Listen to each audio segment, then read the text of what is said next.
any inside information. The lady that did it, she got in there. She made it happen. And he doesn't shy away from opinion. And I do enjoy drinking cold beer at ballparks. So if that makes me a baseball fan, then I'm a diehard baseball fan.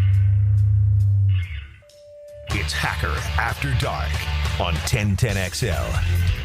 And a very good Tuesday evening to you, Jacksonville. It is Hacker After Dark, 1010XL, 92.5 FM with JJ LaSelva. The Hacker Ryan Green with you. Glad you are with us 24 hours away from the NBA draft, and the trade market in the NBA is absolutely going nuts. Last night, Boston trades Jrue Holiday to Portland.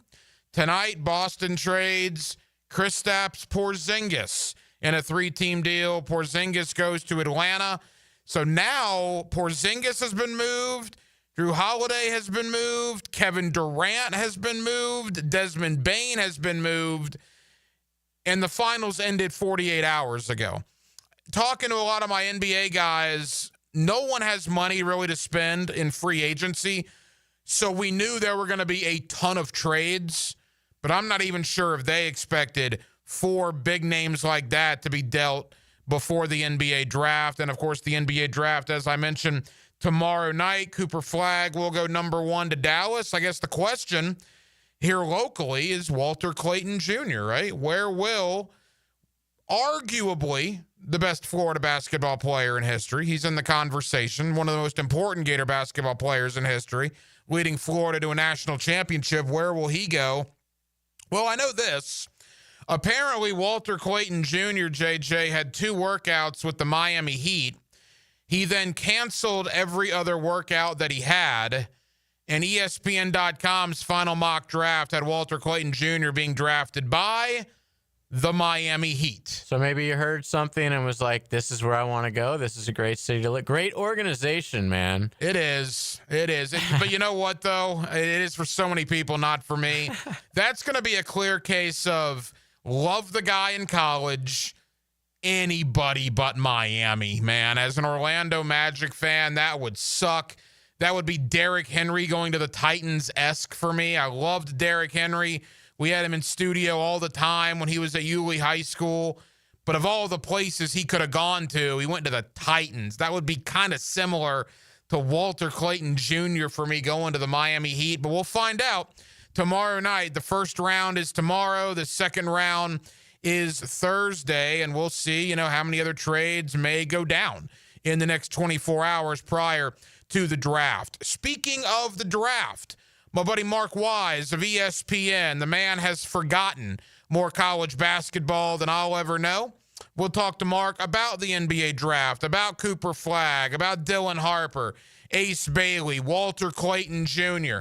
We'll talk about the draft prospects. I also want to ask Mark, I haven't talked to him since Alex Condon announced he was coming back, since Ruben Chinulu announced he was coming back, since Todd Golden did what he did in the portal. So we'll recap a little Gator off-season with Todd Golden and the basketball team. We'll do all that with my buddy Mark Wise coming up in less than 15 minutes. Also at the top of the 9 o'clock hour, Brian Sexton, Jaguars.com, Jaguars Radio. We'll talk to Brian about the off-season that was here in Jacksonville and the training camp that will be now inside of a month until the Jaguars report to training camp. The rookies are in on July the 19th. The veterans are in on July the 22nd. But I want to start tonight with some college football. We've spent so much time on the Jaguars, and we'll continue, obviously. But you look on the calendar, we are now inside of 2 months until the start of the college football season. That's right, week 0, Dublin, Ireland. I believe it's Kansas State, Iowa State. It's August the 23rd. We're inside of 2 months away from toe meeting leather in the world of college football. So every night here on Hacker After Dark, we do kick it off with a big deal of the night. And JJ LaSelva, let's do that right now. Time now for the big deal of the night. What's the big deal? What is the big deal? No, because it is a big deal. On Hacker After Dark. Frangie brought this up earlier on the Frangie show, and it's something that I was going to do similar. I'll get to what I was going to do in a moment. he brought up the quarterbacks for the 3 Florida schools. All 3 are brand new starting quarterbacks. And what I mean by that is, well, DJ Lagway wasn't the starter last year until Graham Mertz got hurt, right? He started the last couple of games, certainly, but he was not the starter going into the year. Obviously, Castellanos at Florida State, Carson Beck at Miami, both via the transfer portal, both in the first year at their given program. So Beck, Lagway, Castellanos were not starters with Miami, Florida, or Florida State at this time a year ago. All 3 have been given the keys to their team, and all 3 teams will go as far as those 3 quarterbacks will take them. Castellanos with Florida State. Look, I like a little arrogance. I like lighting a little fire. Maybe it's what Florida State needs after a 2-10 absolute disaster of a season in 2024. But when you're doing an interview about Alabama, your opening game, and you tell On3Sports.com that Alabama does not have Nick Saban to protect them anymore, and you don't believe they're going to be able to stop you, that's a bold statement. Trust me, that's made the rounds in Tuscaloosa. That was on all the Alabama fan message boards today. Castellanos has kind of put a target on his back. Now, he's obviously the starting quarterback of FSU. He was going to have that target anyway, but you want to talk about bulletin board material, he's giving it to Alabama. They're not going to have Nick Saban to save them anymore. I don't think they can stop me. Well, we're going to find out. We're going to find out August 30th. That game already had a lot of intrigue surrounding it. Obviously, this adds to that. Look, I think Castellanos is a good player. He's familiar with Gus Malzahn. He played for Gus Malzahn at UCF a couple of years ago before transferring to Boston College. Probably the main reason he landed in Tallahassee was Gus Malzahn, is, of course, the offensive coordinator for Florida State now. The fit is good. Does he have enough talent around him? And the schedule's brutal for the Noles. Florida, Miami, Clemson, Alabama, they'll be definite underdogs in those 4. North Carolina State, a weird travel game at Stanford. It's a tough schedule for the Seminoles. You could go 6-6, massive improvement from 2-10. Florida State fans, you're going to be ticked if you go 6-6. You're going to be calling for Mike Norvell's head at 6-6. Miami, you know, JJ, I think Miami's going to be good this year. You're obviously a diehard Hurricane fan. I don't know if concerned is the right word, but I do think it's interesting. You know, people were talking about Carson Beck and everything he's got to live up to replacing Cam Ward. I guess I didn't realize, now you've done great in the portal, so that might offset this. But I didn't realize how much Miami lost on offense from last year. I knew they lost 3/5 of their offensive line. I knew they lost Martinez. But did I see right that your top, 3 or 4 pass catchers from last year are also gone?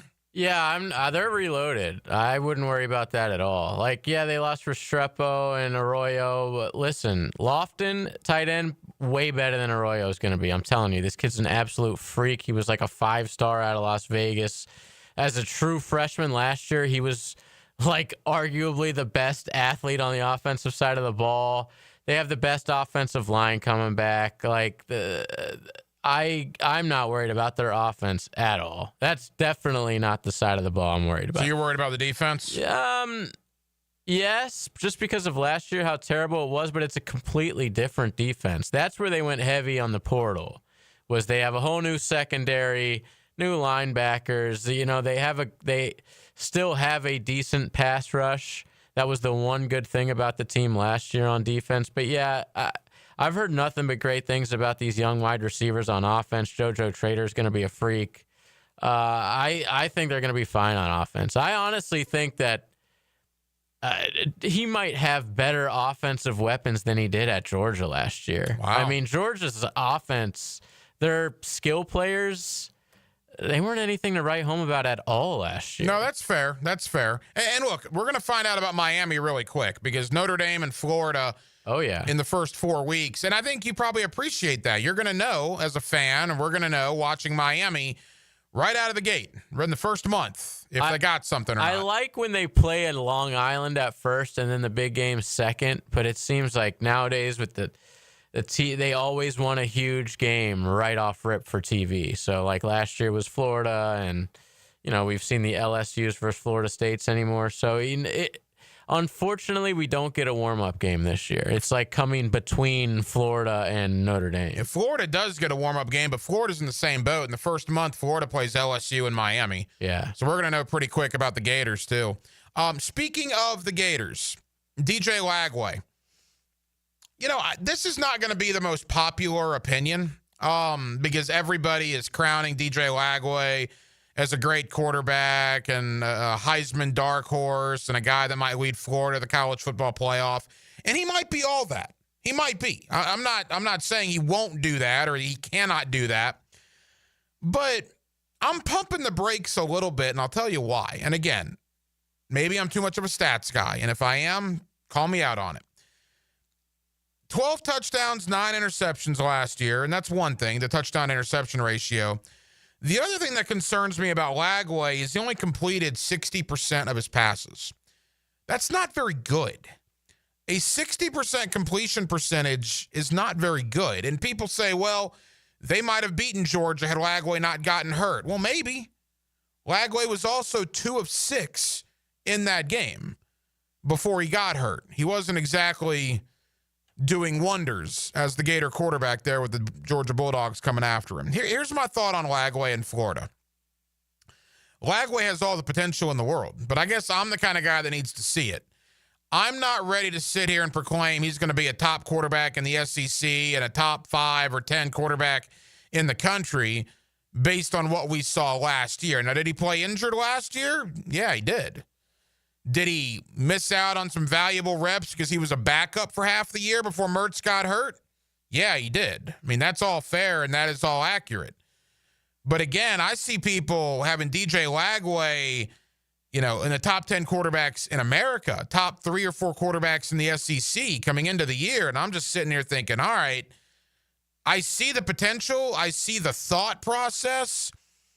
But in good conscience, I can't put him there yet, coming off a 12-touchdown, 9-interception campaign where he only completed 60% of his passes.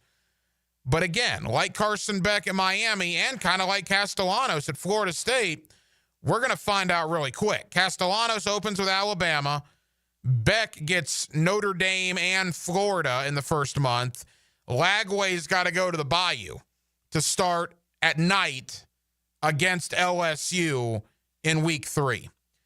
So we're going to know a lot about these quarterbacks in the state very, very quickly. Again, all 3 of these guys, Beck, Castellanos, and Lagway, they were not the starting quarterbacks for their programs they're at right now a year ago. Lagway was Mertz's backup. Castellanos was at Boston College, and Beck was obviously at Georgia. Now here we are 2 months away from the college football season. Beck is a Hurricane. Castellanos is a Seminole. It's Lagway's show in Gainesville, and I think it's going to be fascinating to see how all 3 quarterbacks do. And as we know, each of those schools, the Canes, the Noles, and the Gators, will only go as far as those 3 quarterbacks will take them. Let's still talk collegiate athletics, but let's shift gears just a little bit. The NBA draft is tomorrow night. Walter Clayton, when will he hear his name called? What about the top of the draft? My buddy Mark Wise of ESPN. We'll talk a little NBA draft. We'll talk Walter Clayton. And I also want to ask Mark about the redo of the roster in Gainesville. The front court is entirely back. Hanlockton, Condon, Houck, Chinyalu. What about the transfer portal guys? Boogie Flan, A.J. Brown, Xavier Lee. Mark Wise is one of my college basketball guys. He's been so for years, and he joins me next on a Tuesday evening here in the city of Jacksonville. We're glad you're with us. Hacker After Dark till 10 o'clock right here on 1010XL and on 92.5 FM.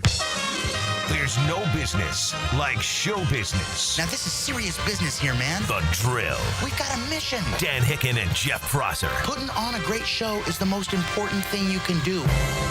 Mornings on 1010XL. If you are an experienced electrician looking for your next big opportunity, look no further than the Miller Electric Company, a trusted name in the industry for over 96 years. At Miller Electric, we tackle the biggest projects in the city, offering you the chance to showcase your skills on a grand scale. We believe in rewarding hard work with the best pay, top-notch benefits, and an unbeatable culture where people actually care about each other. Take your career to new heights with Miller Electric Company. Apply today at millercareers.com. Miller Electric, an equal opportunity employer.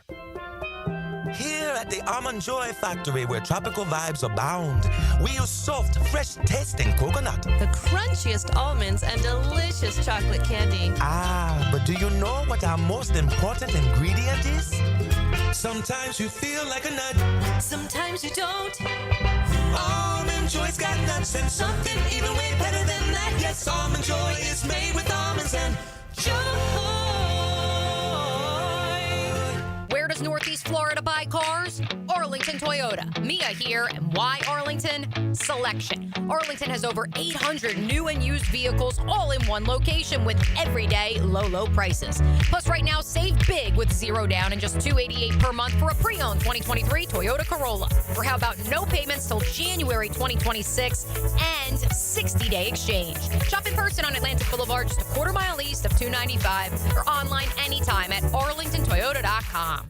AA Automotive helps keep your vehicle in dependable and safe condition. Call Sam, Harry, or Joe, and they'll check your brakes, tires, fluids, electric, and motor, so your ride runs smooth on the road. That's AA Automotive on Richard Street. The Combine. Free agency. The Draft. We're professionals. We have a job to do, a season to plan. Follow the road to the regular season with AA Automotive on Richard Street. Family run since 1954 and 1010XL. Tired of a plain and boring backyard? Stonecore on Phillips Highway is your one-stop choice to beautify your home. With pavers, stonework, outdoor kitchens, fireplaces, pergolas, and driveways. Visit stonecore.co. We do outdoors better. Hi, folks. Jason Parker here with Performance Painting. Ever wonder what to do with leftover paint that you don't want? Here's a few options. Paint can be placed in the regular trash if it's dry. Simply stir in kitty litter to a thick consistency. Then wait a few days with the lid off till it dries. Also, if the paint is good, there's many charities or churches that would love to have it. If you'd like more tips or have a project, we'd love to help. Go to performance-painting.com. Performance Painting. Repair, protect, preserve. Performance Painting. Guys, your lawn's the home field. Now you can champion your St. Augustine grass. TopDressing.com just hit Jacksonville with a game-changing patented process. Aerate and transform your turf into a fairway-worthy masterpiece. Less water, shorter cuts, and the envy of every neighbor. No one else delivers a perfect 10 lawn like this. Visit TopDressing.com and dominate your block with the same process that golf courses use. Top dress your lawn like the pros with TopDressing.com. Is your backyard ready for the big leagues? Pick it here for Surfside Pools. Serving Northeast Florida since 1977, they have the home field advantage. Family owned and operated, offering weekly pool service, equipment repairs, commercial maintenance, remodels, and new pool construction. Let Surfside Pools make your backyard dreams a reality. Are you ready to float happy? Visit SurfsidePools.net or call 904-246-2666. Surfside Pools and Spas, your hometown MVP. License number CPC 044080. Your AC's broke, it ain't no joke. Call Florida Home AC. Florida Home AC. Florida Home AC. Florida Home AC. FloridaHomeAC.com. Checkmate Coatings. Your floor's missing piece. Yo, Jacksonville, Hickens Hype. Checkmate Coatings crushes it with floors I'd put in my own pad. I'm Brendan with Checkmate Coatings. We coat it all. Garages, pool decks, driveways, and patios.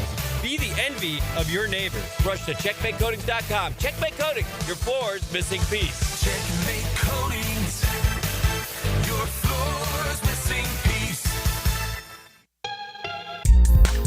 Yo, it's your boy E to the T here. And I know that getting into an accident is stressful, but getting the proper care doesn't have to be. That's why I recommend McGowan Spinal Rehabilitation Center. Even if you're at fault, your insurance covers you. And remember, you have the right to choose your own doctor. Even a minor accident can cause whiplash for years if it goes untreated. So don't wait. Call the auto accident experts at McGowan Spinal Rehabilitation. Your recovery starts today. How many Grand Slam home runs did Yankee slugger Don Mattingly hit in his career? Filing an insurance claim following a storm shouldn't be an ordeal. Southern Oak Insurance's claim team prepares for catastrophic situations well in advance. Log on to southernoak.com. Our family protecting yours. Southern Oak Insurance. New York Yankees Don Mattingly hit 6 Grand Slams in 1987, but none throughout the rest of his 15-year career. Southern Oak Insurance. 1010XL is presented by Farah and Farah, exclusive injury law firm of the Jacksonville Jaguars. Protecting you and your family. Call 396-5555. Jacksonville. Now, another great guest on the Checkmate Coatings phone line. Hello. Your floor's missing piece. Back here on 1010XL and 92.5 FM in the city of Jacksonville, we are glad you are with us. We have an NBA world champion as the Oklahoma City Thunder are the NBA champions after defeating Indiana in 7 games.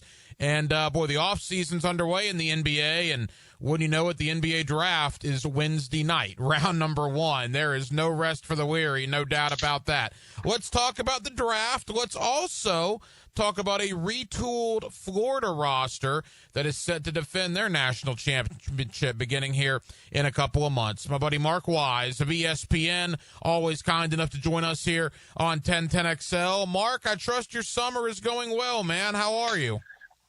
Hacker, I'm doing great, man. But I got to ask you, off season, what is that you're talking about?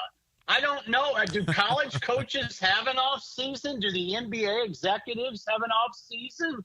I just don't think it exists anymore in this day and age. It's like year round. You know, it's like the old joke of there are 2 sports. There's football and spring football. And that's kind of where we've evolved, I think. Yeah, there's no doubt. I mean, the finals weren't even over, and we're getting NBA trades. We're getting preseason schedules coming out before the finals are even done. Quickly, Mark, Oklahoma City is the champion. Obviously, we hated to see what happened to Halliburton on Sunday night. Yeah. But, I mean, look, Shai Gilgeous-Alexander, Jalen Williams, Chet Holmgren, a very young Oklahoma City team. Give credit to them. And this might be the start of maybe a dynasty there in OKC. Yeah, I think they're a worthy champion. I think a combined 84 wins on the year. No question about that. However, it's almost it was almost like a what-if game, because if Halliburton hadn't got hot, remember the hot start that he got off to in the final game. So from that standpoint, I thought the Pacers had a marvelous run to the championship, to the final series. I said all along, I don't know if you saw this on Twitter or not, I thought the 3-point differential would be the difference. I thought the Pacers had to have plus 12 in every game or better. That came to fruition in 5 of the 7 games, including the champion or the series final, where they battled even. And I just thought the Pacers had to win that category nightly in order for them to have a shot. And guess what? They did. They did have a shot. It was forget the small market stuff. I don't want to hear about that. I thought it was a great series. I agree. It was good basketball, a worthy champion, Shai Gilgeous-Alexander, who was committed to Florida for a cup of coffee before then he ended up going to Kentucky for a year, is not only the league MVP, but the finals MVP. And like you said, a really long offseason is now here we are Wednesday night, and the draft is upon us. Mark, Cooper Flagg is all the talk in this year's draft. Is he as good as advertised? Is there an NBA comp for him? How good will he be in your opinion? Well, you hate to throw around the Larry Bird stuff, but he's built like Bird from that standpoint. And yes, he's as good as advertised. He's the complete package at the 3-4 swing man. He can play either spot. He'll have a much more difficult time guarding the 3 at the next level. But I'm a big Cooper Flagg fan. Dallas not only won the lottery unexpectedly, but they're going to win with Cooper Flagg. Mark Wise of ESPN. You know, we've had a run here of pretty good number one overall prospects. I mean, Cooper Flagg, some people are calling him generational. That's a hard moniker to live up to. Do you think he'll be a multi-time All-Star, All-NBA? I mean, what's the ceiling for him? Yeah, I do. I think he's that good. I think he's that versatile. His body is NBA ready, and you don't always say that, especially about young guys coming out in the draft. I mean, you look up and down. You know, you talk about whether you're talking about Reynaud at Samford or Danny Wolf at Michigan, Asa Newell at Georgia. These are thinner guys. With that being said, Flagg is not that way. I mean, that body is ready to withstand the 82-game schedule. Offensively, he gives you enough versatility. I think he's destined to be an all-star, and he's not a liability defensively. I mean, that's the reason why he's the number one pick. That's the reason why they're talking about him as a transformational kind of pick. He's going to bring value to both ends of the floor. We don't always see that even in number one picks. As far as other guys, Mark, that are going to hear their names called early on Wednesday night, I guess Ron Harper's son, Dylan Harper, comes right to mind. Ace Bailey as well. Who are some of the other guys that you like? Well, it's odd that you bring up Bailey because Bailey hasn't worked out for anybody. It's going to be interesting to see if he slips. Now, when I say he slips, he might slip out of the top 5 to maybe 6 or 7.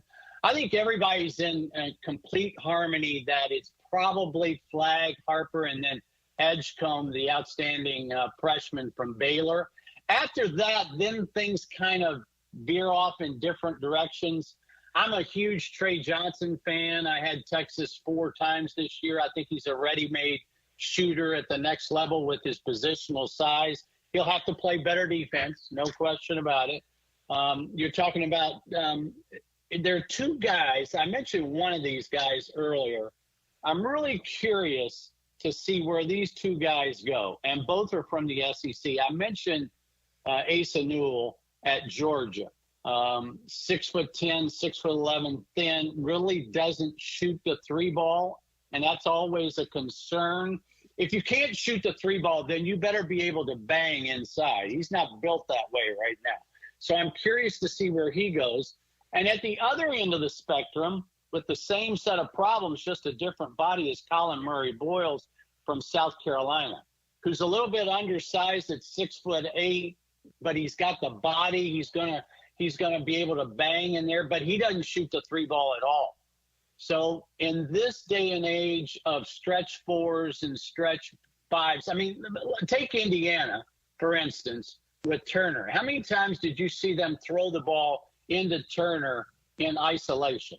Right. So, you know, that's not the way the NBA has evolved over the last 5 or 6 years, and yet here are 2 young guys that I think are going to be in the late part of the lottery, in Newell and Boyles, but I'm curious to see how that works out. A couple more from Mark Wise of ESPN. Mark, we got to talk about Walter Clayton. Obviously, he is a legend in these parts for what he did for the University of Florida. You know, the thought coming in before the draft process was, you know, late first, maybe early second. But as the days and weeks have gone by, Clayton appears to be creeping up that draft board. And I see now, Mark, a lot of these mock drafts have him inside the top 20. Yeah, I don't know that he'll make inside the top 20, but what a year he had. We talked, and you had me on early in the year, and I said one of the big question marks is going to be whether Clayton can evolve as a point guard, whether he can, because at the next level, he's going to have to play the point. I just don't. I mean, there are not many 6'3" shooting guards in the league who play off the ball. Steph Curry is the exception. So I think he evolved his game. Now, what he did in the NCAA tournament, and I don't know if you do this or not, but I go back and watch a lot of clips. And if you bring up highlights of the Florida run in the NCAA tournament, the shots that Clayton made are just stupid. And I mean that in a good way. They're just stupid good. I do know that, you know, I know the magic upgraded their backcourt, getting Desmond Bane in the trade. I'm a huge Desmond Bane fan, have been since his TCU days. And I think that's a wonderful thing. But everybody says the Magic needed to upgrade their shooting, their scoring, especially in that starting two guard and off the bench. Well, there's Clayton sitting at 25, maybe. Well, let me rephrase that. There's the Magic sitting at 25. Will Clayton be around for that draft pick? That seems like a spot that he could easily land. I will tell you this, as a passionate, diehard Orlando Magic fan, if Walter Clayton's there at 25 and if the Magic do not take him, I'm going to be very upset on Wednesday night. And that's keeping it PG rated for you. Very upset. What about the other two guys, Mark? Will Richard and Elijah Martin. In these mocks, Elijah Martin, you kind of see him in the second round. You don't see a lot of Will Richard being drafted. Yeah. What's your thought on those two? Well, they're both going to get picked up in the summer. They're going to play on summer league teams in Vegas, so they're going to get a chance to show their worth. Oddly enough, I think Richard is the better prospect. Martin at only 6'2". There's some questions about his handle. The same thing with Richard. They're not great ball handlers. They got to be good ball handlers in college. Martin, they're both elite defenders. And I mean elite defenders on the perimeter, and we'll get into that in a few minutes when we start talking about Florida and their remake. But I think they'll both get looked at. But Richard, because of his size and because of his ability to rebound, might end up being a better prospect. But that'll be interesting to follow. They'll both get looked at, no question. You mentioned the Gators, Mark, and the time we have left, let's talk about that remade roster. First and foremost, Hanlockton and Hauk, we knew were coming back. The fact that Chenyulu and Condon both went through the draft process, both decided they're coming back. I mean, Florida's got the best front court in America, do they not, coming into the year? Yeah, but you're going to have to consider that Hauk's probably going to move to the 3, or he will at least play a lot of minutes at the 3 where he didn't do that the past year. Again, they're going to be a little bit different in terms of that 3 spot, but I do see Hauk going from 3 to 4, depending on lineups, because Florida's not quite as deep in the front court beyond that in terms of those 3 guys that you mentioned, in terms of Hanlockton, Chenyulu, and Condon. So that'll be interesting to watch as it develops. I mentioned this earlier, and when we talk about the guys coming in terms of, and Lee and Flan have gotten the most, notoriety. A.J. Brown is also in that mix, the transfer from Ohio. I had Ohio last year. He's more like in the Martin mode, I think, a more physical kind of guard who'll bring a presence. But no question that the headliners, if you will, are going to be Boogie Flan and Xavier Lee. Xavier Lee is interesting to me because I think he's a true point guard with offensive skills. You watch his highlights, you watch his portal highlights, everybody. You can Google, by the way, anybody that's gone in the portal, you'll see a highlight reel up there right away. And you watch his highlights offensively, he's really gifted. I mean, he's really gifted as a pick and roll decision maker. I think he made 17 makes on the year beyond 25 feet in terms of shooting the 3 ball, whereas Boogie Flan's a little bit undersized at 6'2" as an off guard, but he's a better catch and shoot guy. He can score off the bounce. There's no question about that. So what I think Florida did, Hacker, is in terms of the offensive skills that Clayton, now I'm not comparing either one to Clayton, so don't get me wrong there. But in terms of the offensive skills that Clayton and the combination of Martin and Richard brought to the table, I think Florida has replaced that. You're not going to see a big drop-off, if any whatsoever, on the offensive side. But as I mentioned earlier, Martin and Richard became elite perimeter defenders. I don't know that they're going to have that. Now, do I think they'll have anybody as, and this is not me saying this is everybody that's evaluated Walter Clayton. He's going to have to play better on the defensive end. at the next level. There's no question. You can't take plays off the way he took plays off defensively. He'll have to improve that area. But his offense is so good, I still see him in that 20 to 25 range in terms of the first round. So looking at the Gators, I like what they've done in terms of replacing the guys. There'll be a different look defensively, in my opinion. But when you move out to the 3, I think they become better as a rebounding team, and they're good to begin with. So, the good news is it's late June, almost July, and we're talking hoops. Yeah, there's no doubt about that. And Mark Wise of ESPN. Mark, leave us with this. Speaking of talking hoops, I mean, it's hard to win the national championship, obviously. I'm stating the obvious there. Yeah, but you can say that 100 times, and it still underscores how hard it is. Right. And you look at Florida, I mean, 4 of those 6 tournament wins, they were losing with the under 4 media timeout. I mean, it was a run like we might not ever see again for the Gators. Just to be in the conversation of one of the best teams in America the following year, I think speaks volumes for Todd Golden. They knew they were losing the 3 guards to graduation. There was nothing you could do about that. But to get Chinulu and Condon back and to bring in Lee, Flan, and A.J. Brown to go with the incoming freshmen of Lloyd and Ingram and, Isaiah Brown still there, the fact that Florida's even in the conversation, again, just speaks volumes, Mark, to the job Todd Golden did this offseason. Well, I think what you're talking about is roster management, and I think he's excelled in this area. I think whatever grade you want to put out there, 9 out of 10, 10 out of 10, A+, in terms of roster management, I think he's as good as anybody there is. And then when you combine that with what he gives to the Gators in terms of an analytical mind, a quick thinker, a quick decision maker, how many times did in the NCAA tournament, if you go back and watch all the games, watch how many times Florida scores out of timeouts. Yeah. Watch how many adjustments they made in game. That's Todd Golden, man. Now, it might be somebody on his staff suggesting it's Todd Golden. That bottom line. So Florida's got one of the hottest young coaches in the country, and when you win a national championship, that's not going to go away anytime soon. So people and fans, you better enjoy them while you have them. And the good news is, in this day and age of a transfer portal, where your roster can roll over so dramatically, it doesn't always work. Look at what Bill Self went through this past year at Kansas. So the roster management, the picking up of players is a lot like free agency in the NBA. You're not going to hit all the time.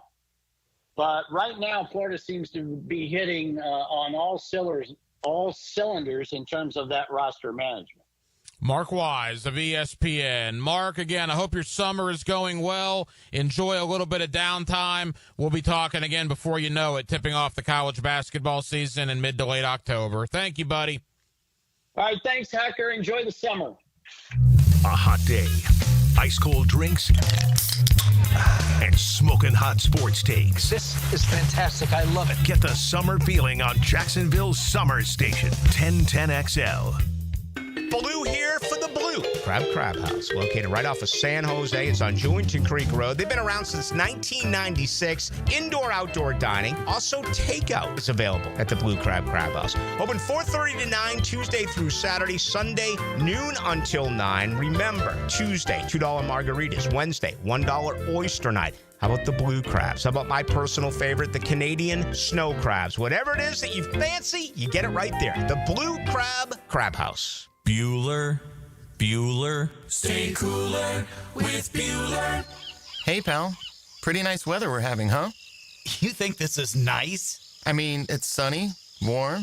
We do live in Florida. It's not all upside, Jason. Warm weather comes, so all the cool people hit the beach. My old air conditioner craps out, so it's 1,000 degrees inside, and I'm stuck on a video call in my underpants trying not to sweat through my... Wait. Put these sunglasses on. I'm not going to put on your... Whoa. The air conditioning experts at Bueller Air and Plumbing can keep your home office cool and comfortable all summer long. You look good in your meeting, Impress the big guy with your cool confidence. Maybe finally make assistant deputy regional manager.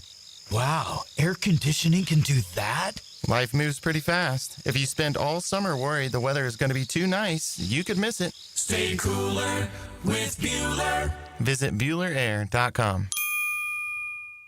This is your Mad Dad's Update with Chapter President Donald Ford. In our effort to curb crime, drugs, and violence during the summer months, we are offering Friday Night Lights. It has already started and will be going until school starts back. It is every Friday night from 6:30 to 9:30 at the Blacktop, 5732 Normandy Boulevard, and behind the Potter's House Christian Academy. We manage 3 basketball courts. You are not running on the cement. We have covering on each court. The Lakers, the Magic, and the Heat. Ages 15 to 40 years old. This will give them something to do other than selling drugs and getting into trouble. We have monitors there giving leadership. We have to wake up, stand up, and speak up. Hit me on Facebook and tell me what you think. Or MattDadJacksonville.com. Here's your 1010XL community calendar of local events and nonprofit groups helping people here at home. Canines for Warriors provides veterans with lifelong companions in one of their highly trained service dogs. If you know a veteran who could benefit from a companion or simply want to support, visit caninesforwarriors.org. Your love can give pets a purpose. To adopt a loving animal from the Jacksonville Humane Society, call 725-8766. Having a mentor can positively change a young life right here in Jacksonville. It only takes 4 to 7 hours a month to be a big brother or big sister and change a life forever. Become a big today at bbsnefl.org. There's a critical need for all blood types. Please consider donating to a local blood donation center. If you could benefit from a grief and loss support group, call Haven Hospice at 279-1677.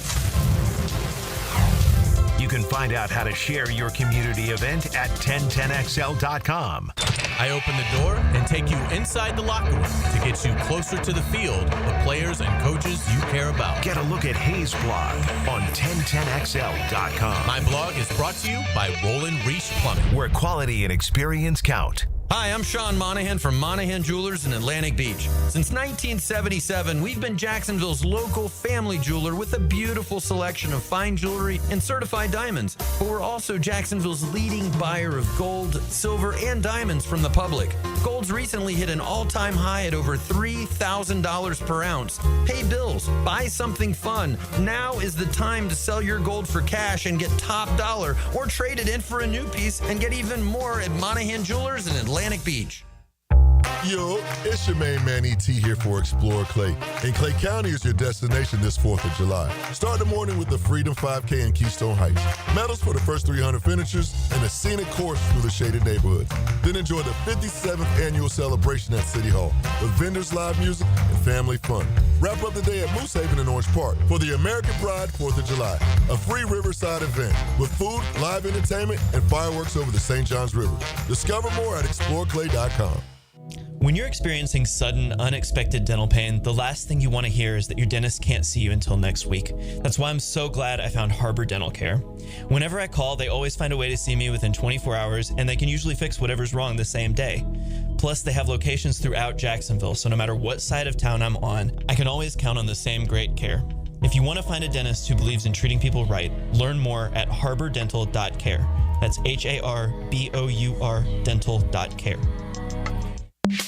Hey, Hickett here for my friends at Zero Res. Gang, vacuuming is not sufficient to maintain the cleanliness and lifespan of your carpet, period. Do not, let me repeat, do not leave deep cleaning to yourself, but do-it-yourself dirt-attracting carpet soaking machines. No, no, no. Call on the cleaning freaks from Zero Res. Big summer savings. 3 rooms of carpet clean starting at $129. Take 20% off air duct cleaning as well. Call them, 904-287-5727, and ask for the 1010XL special. Zero Res, spell it forwards or backwards. It's the right way to clean.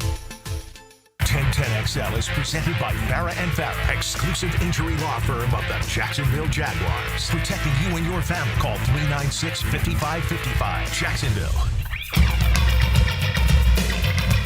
Hacker After Dark on 1010XL. Again, thank you to Mark Wise of ESPN for joining us to preview the NBA draft. It is tomorrow night.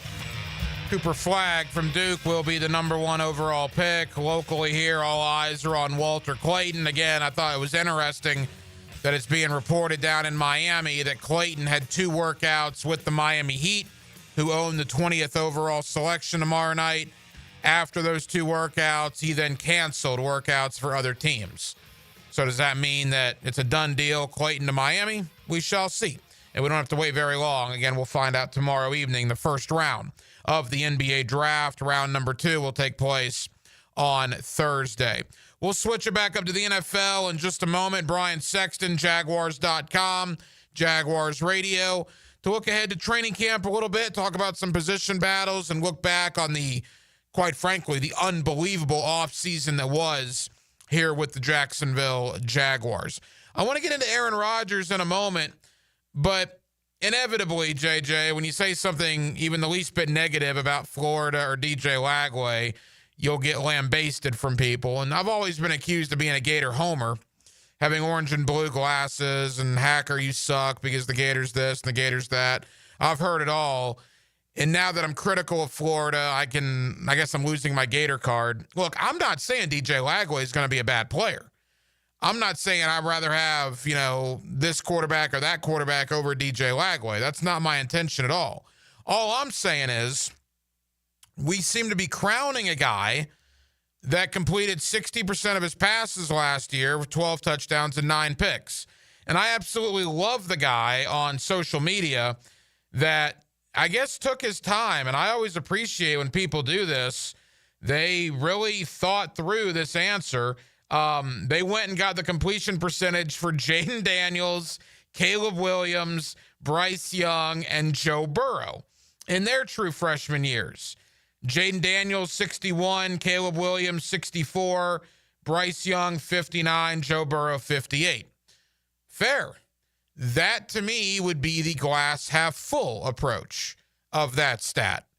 Now, you want to get the 500 guys in the last 10 or 15 years that completed 60% or less of their passes as a true freshman and never improved? I think Lagway is going to be fine. I think he's going to be a good quarterback. I think Lagway is going to lead Florida to an 8 or 9 win season, and I think there's going to be a conversation that Lagway is in the top 3 or 4 quarterbacks in the conference by the end of the year.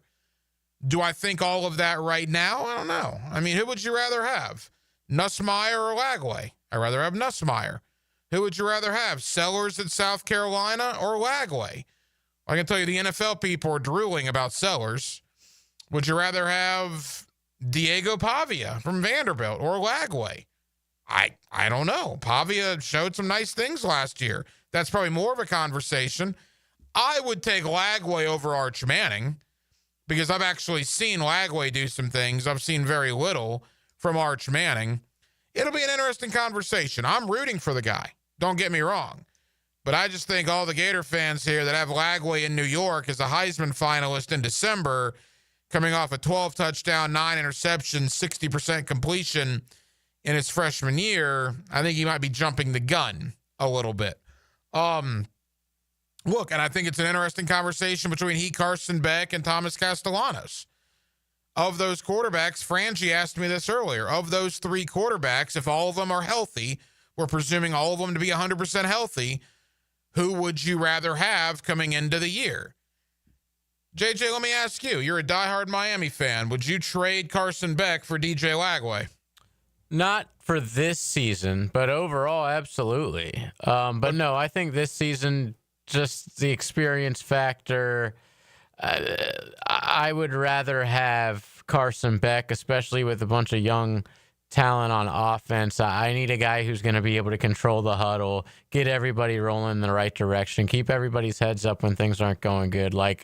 I think Miami needs a veteran quarterback this year, but ceiling-wise, I think Lagway is going to end up being a better college quarterback. Oh, I don't doubt that. But again, we're not talking about, a year or two. We're talking about right now, Beck or Lagway. I think it's a fair conversation. Now, Castellanos, I would have third. But I'm almost talking out of both sides. I don't mean to. You know what Castellanos' numbers were at Boston College last year before he basically quit the program?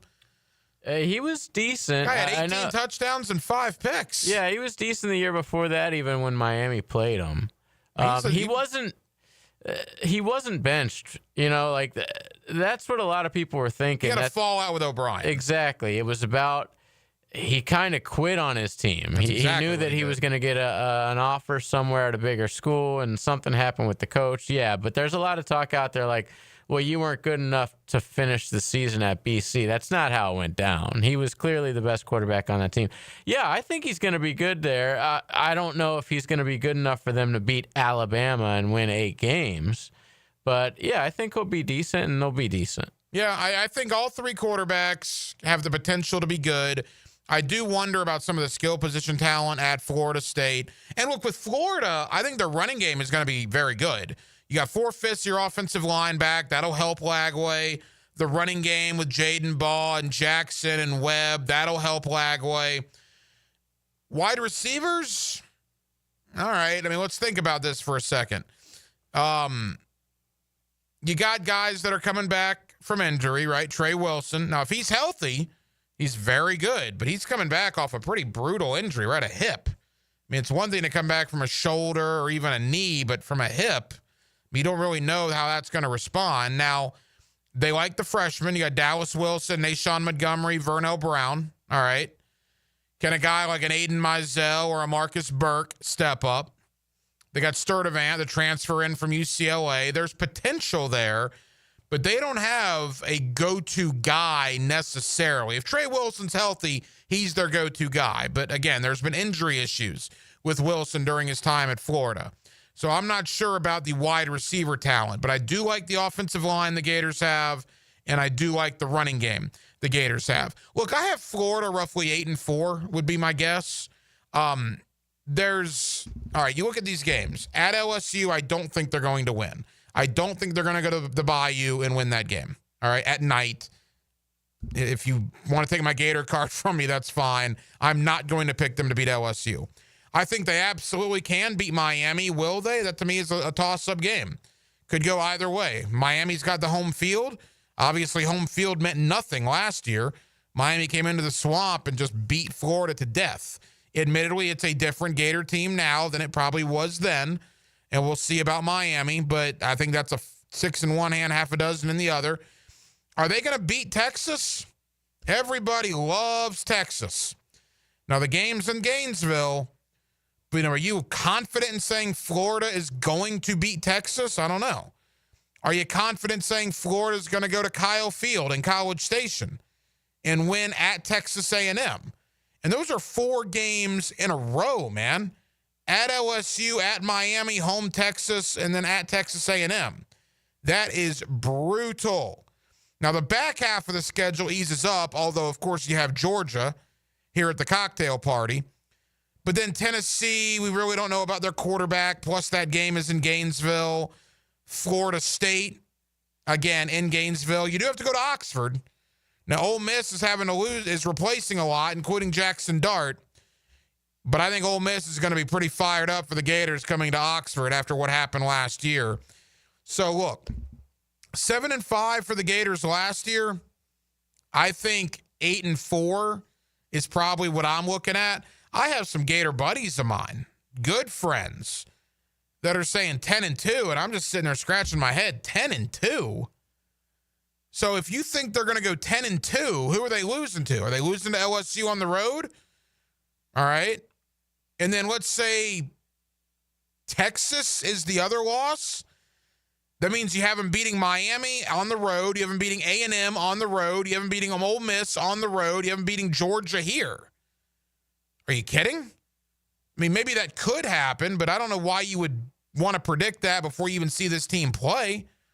We're going to know a ton about Florida after week 3. Win or lose, if they beat LSU, and that's a different conversation altogether. But if they go out there, if they're competitive against a very good LSU team, if they lose by a touchdown, well, then, yeah, maybe you have something. If LSU boat races them, then the Napier stuff will start back up all over again. You're not going to learn anything in the first 2 weeks. Long Island, give me a break. No offense to the USF alumni here in town, but come on, Florida should win that game going away as well. So you'll be 2-0 going to LSU, and that to me is really when your season will ultimately begin.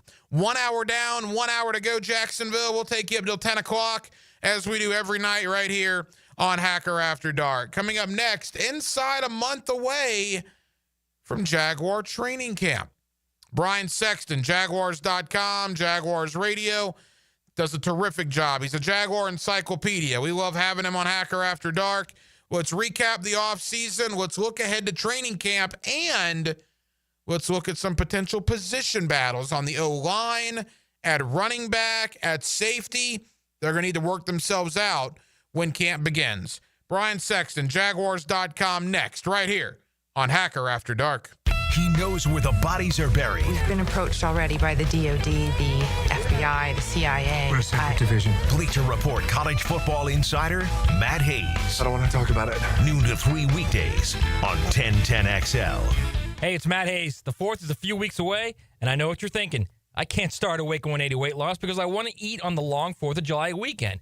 Well, guess what? You can eat hamburgers on a Wake 180 weight loss. You can eat chicken, steak, or pork, too. You can even eat lobster because you're eating real food and losing weight. More important, it's fast, easy, and safe. No chemical shots, no counting calories or points, or any other fad diet. I can't stress this enough. You eat real food every single day.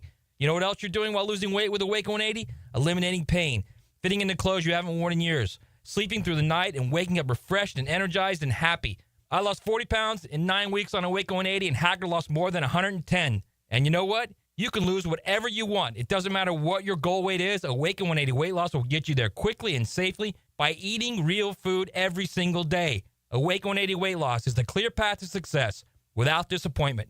Give them a call, 844-346-1800, or go online, awaken180weightloss.com. Are you ready to play this summer? At the First Coast YMCA, we're committed to being your home for health and wellness and a place for friendly competition with team sports for adults and for kids. Basketball, volleyball, pickleball, flag football, soccer. The Y has something for everyone at any age. Discover all the benefits of YMCA membership and find your fun this summer at the Y. Registration for team sports and summer camps is open now. Visit fcymca.org. Oh, no. You okay in there? Toilet's backed up. It won't flush. Okay, I'll call the pros. The tank isn't filling. The handle does nothing. Run for your life. Don't be so dramatic. Duck Rooter will fix it. For any plumbing issue, call Duck Rooter, your local plumbing professionals and proud partner of the Jacksonville Jaguars. DuckDuckRooter.com. When you're stuck, call the Duck. 904-862-6769. The flagship station of the Jacksonville Jaguars. WJXL AM Jacksonville Beach. WJXL FM Jacksonville Beach. It's hurricane season. Protect your home with 904 Gutters with a Z. That's right. Z as in zone defense for your home. Water damage hits hard. 904 Gutters with a Z hits back harder. Search 904 Gutters with a Z and make the right call.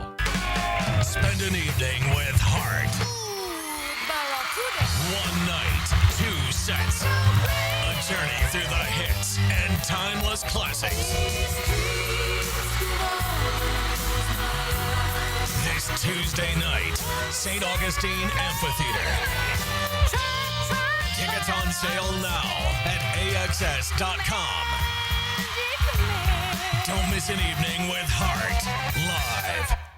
Brackish Vodka, the spirit of the sportsman and proud partner of the Jaguars, is poured at Southern Coast Seafood, now open Mondays. Enjoy craft for $12.99 a pound on Tuesdays. Drink Brackish Wednesdays with $1 oyster on the half shell. Brackish Vodka is the first clean craft vodka made right here in Jacksonville for whatever your sport is. If your sport is crab at Southern Coast, your vodka is Brackish.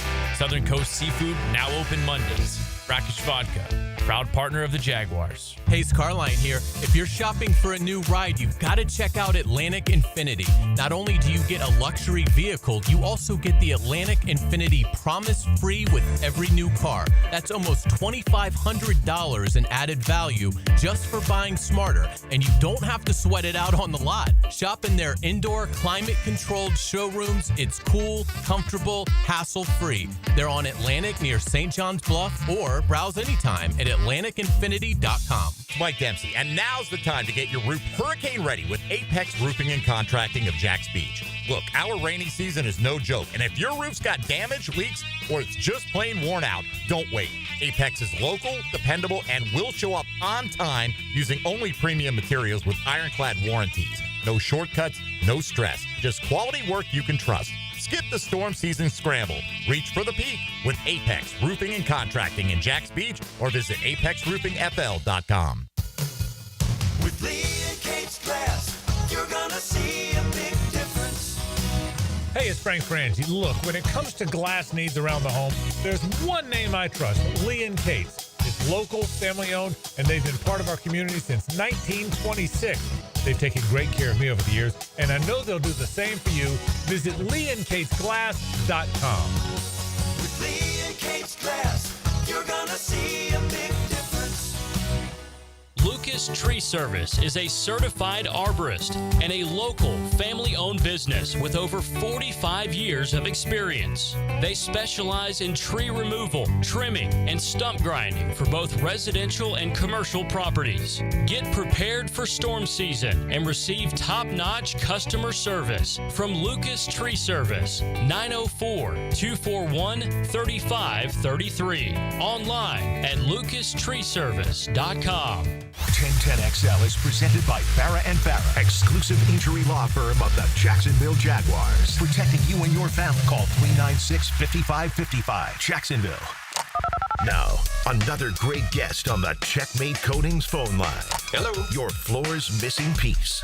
Back here on 1010XL and 92.5 FM in the city of Jacksonville. We are glad you are with us. The off-season for the Jacksonville Jaguars, basically in the rearview mirror, right? OTAs and minicamp. Now in the rearview mirror, we are about a month outside of training camp, and then we will kick off the 2025 NFL season. Let's look back on OTAs, let's look back on minicamp, and let's look ahead to maybe some position battles that will happen in training camp. Brian Sexton, Jaguars.com, always kind enough to join us here on 1010XL. Brian, how you doing?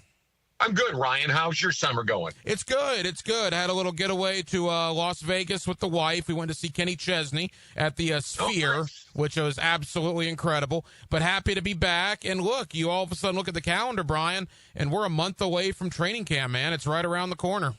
Don't wish it away. I mean, for those of us who do this all year long, this is our time. Coaches and football people, this is where we get away and unplug, because once training camp begins, man, it just doesn't let up.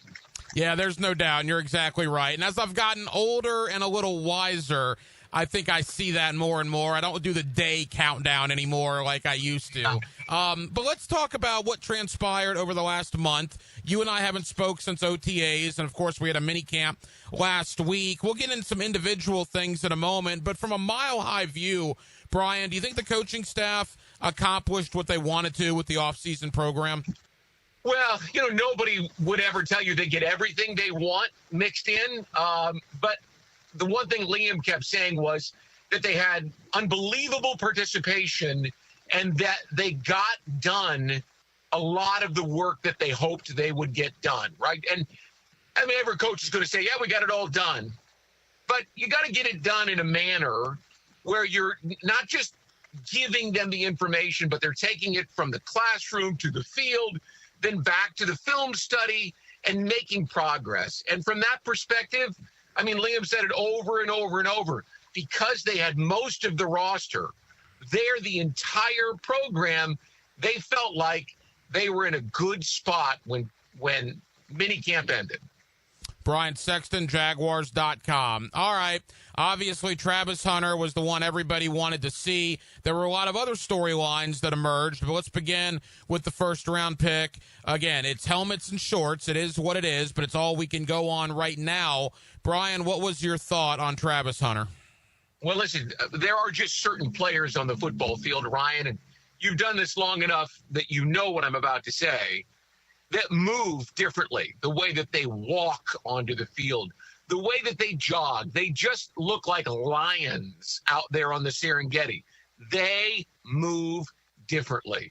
So I look when an elite player or a guy who is thought to be elite takes his first steps onto the practice field, and Travis Hunter didn't disappoint.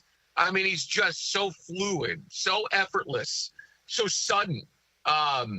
It's hard to know a lot about what's going to translate to training camp and to Sundays at this point. But the one thing is for certain, he's different. He is an elite athlete, and all of the movement skills and change of direction and hands and ball skills, all of that stuff showed up. I mean, who didn't see the video of him in coverage down the field, turning, knocking the ball away, and then as he was falling to the ground, pulling it in for what looked like an interception? I mean, he's just different. Brian, I call you the Jaguar Encyclopedia because you've seen every rookie that's ever come through those doors, from Tony Boselli now to Travis Hunter. And if you include the likes of, Fred Taylor being from Florida, obviously what Trevor Lawrence was when he came here a couple of years ago, have you ever seen anything like this as far as fan reaction to a rookie?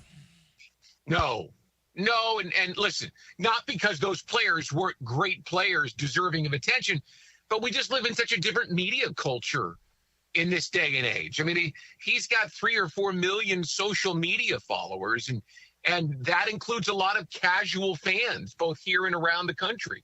Hell, we may find out around the world by the time he gets to London in October. No, I've never seen anything like it. I mean, he's a legitimate superstar. And it used to be that in order to be a superstar, you either had to be a guy who won a Super Bowl and was on commercials, or play in New York, Dallas, or Chicago, LA. Well, I mean, now because of social media and because of the instantaneous nature of the media world that we live in, you don't have to be. You can be a superstar in Jacksonville, Florida. So have never seen it. I've seen some great players deserving of that kind of attention, but he's the first one I think that I would call a legitimate multimedia superstar. I asked you your thoughts on, the situation with the player Travis Hunter this offseason. What about Trevor Lawrence, Brian? What did you see out of the Jaguars starting quarterback? Well, he looks like he's recovered from the injury. He's a big, strong, strapping guy. He always has been. I thought he looked definitive, which is it's not an easy thing for a guy to do when he's in his third offense in his fifth season. There would naturally be a little bit of confusion, perhaps, on what he's looking at, what it's called, what the coach's expectation is. But I didn't see that from him. And I think that it's so hard to get into the mindset of a guy because all you can take them on is their word. But I think he's motivated by the fact that last season went so poorly, coming off the heels of the year before, which ended so poorly. And I kind of got the sense he was just tired of all the crap that hadn't gone his way. It helps him that he's got a young coaching staff, an energetic Liam Cohen, and that they brought in a guy like Travis Hunter back-to-back years. They've invested in weapons for him, and they, with no disrespect meant to Evan Ingram or Christian Kirk, I mean, Brian Thomas Jr. and Travis Hunter are supposed to be stars, are supposed to be different, and they are. Brian Sexton of Jaguars.com. I'm guilty of it because I just asked you first and foremost about Hunter and Lawrence. Brian, there was a 2-minute period last week during practice that was open to the fans that Brian Thomas Jr. was on the ground. And we did not know the severity of that. And thank goodness he got up, walked off under his own power, actually came back onto the sideline that same practice. Liam Cohen was asked about it, said it was a shoulder, but he could have gone back in. And, in fact, he was out there the very next day for the final day of minicamp. But for those 2 minutes that you could have heard a pin drop in the Miller Electric Center, it put into perspective for me, Brian, yeah, Travis Hunter and Trevor Lawrence get all the acclaim in the offseason. I'm not so sure Brian Thomas may not be the most important person on this team outside of those two. Well, Ryan, listen, he's the best player on the roster. He is the best of the 53, and that includes all the pass rushers, the quarterback. He is the best player on the roster. So, yes, he is the most important. He will pressure a defense, stretch a defense, make a defensive coordinator lose his mind with the way that he can make a play where seemingly there is no play to be made. And you can go back to last year and think about some of those he made. Now, the problem that the defensive coordinator's got is he's got to worry about Brian Thomas doing what seems to be undoable down the field. And then he's got Travis Hunter and De'Ami Brown, who showed the ability to stretch the field as well. But those two guys, I think, how do I say this? I think those two guys are made that much better because Brian Thomas Jr. is on the field. That's not to say that in his own regard that Travis Hunter won't do the exact same thing that Brian Thomas does. The juniors get me. The thirds get me. Sorry. It's not to say that he won't eventually do the same thing. But Travis Hunter is going to have the opportunity to come in here and do what he does best because he's got a guy in Brian Thomas that is exceptional. And I watched him do some things, and I know all eyes were on number 12. And there were a couple of the close practices during OTAs where everyone had their eyes on 12, and I'm watching 7 make the kind of play that I haven't seen a guy since Jimmy Smith make. It's just, he is special. And I don't like to throw around best overall player without having considered it because I have such high regard for Trayvon Walker and Josh Hines-Allen, and I don't want to take away anything from those two guys. But Brian Thomas Jr. is the best player on that team. Final moments, Brian Sexton, Jaguars.com. All right, Brian, now let's fast forward to training camp and a couple of things that I saw materialize during OTAs and minicamp that I believe will be big storylines in training camp. First and foremost, who do you think is going to be running back number 1 on this roster? Oh, I think it's going to be Travis Etienne to start. I think when they look at the body of work, and I know that he had a disappointing season last year, and I'm not a guy who advocates handing him the ball between the tackles too often because he just doesn't have the bulk like Tank does. But I've seen a motivated Etienne, and who wouldn't be? He's going into a year that he's going to make $5 million, which is a lot of money, but not comparative to a lot of the offensive weapons that are around him. And I think looking at the running back world these days, he's got one shot at another contract. It's not going to be here. So this is a prove-it year for him to the rest of the league. And I saw that in him, or at least I think I saw it in him, watching him on the field. And I think it's going to be tough. I know Tootin, the rookie from Virginia Tech, is an explosive athlete, and he's the future. But I'm not sure if he's the present because it's going to be tough for him to come in and hold off a grown man in Travis Etienne. The Trevors and the Travises, they're all over the roster. They are. There's no doubt about that. And they're all prevalent on the roster Trayvon as well. Oh, yeah, Trayvon, Travis, Trevor. It happens. Yeah, no doubt. The offensive line, Brian, to me is another one, too. They brought in 6 guys, right? 4 in pro free agency, 2 in the draft. If you are under the understanding that all 6 of those guys make the roster, and by the way, I believe they will, boy, that makes the competition. I mean, you got Walker Little, Anton Harrison, Ezra Cleveland, Luke Fortner, Cole Van Lanen, Javon Foster. I mean, they're going to have to cut a couple of guys on the O-line. The Jaguar fans know who they are. Well, listen, there's a couple guys along that offensive line who really have to play better football. You mentioned Anton Harrison. Listen, he's been challenged. He wasn't even working with the ones in the final days of that mini camp.